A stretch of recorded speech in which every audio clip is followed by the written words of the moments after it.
Bitcoin is a digital currency created in 2009 by an unknown person or group using the name Satoshi Nakamoto. Unlike traditional money, Bitcoin isn't controlled by any government or bank.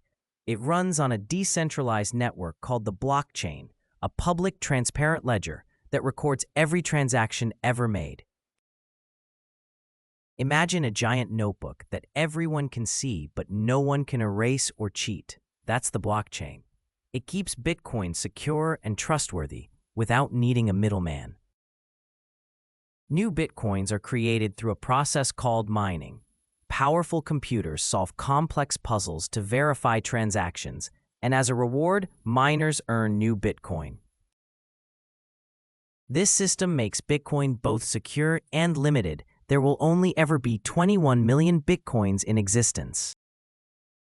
That scarcity is one reason many people compare Bitcoin to digital gold. While government currencies can be printed endlessly, Bitcoin's supply is fixed, making it resistant to inflation. You can buy Bitcoin on exchanges, store it in a digital wallet, and send it anywhere in the world in minutes, with no banks, no wire transfers, and very low fees. That makes Bitcoin global, borderless, and open to anyone with an internet connection. But Bitcoin's price can swing wildly. It's not just money, it's also an investment, and like any investment, it carries risk. Some see it as a long-term store of value. Others use it for quick payments or trading. In short, Bitcoin is money for the digital age, built on technology, trustless by design, and limited in supply. It represents freedom from traditional finance and a new way to think about value itself.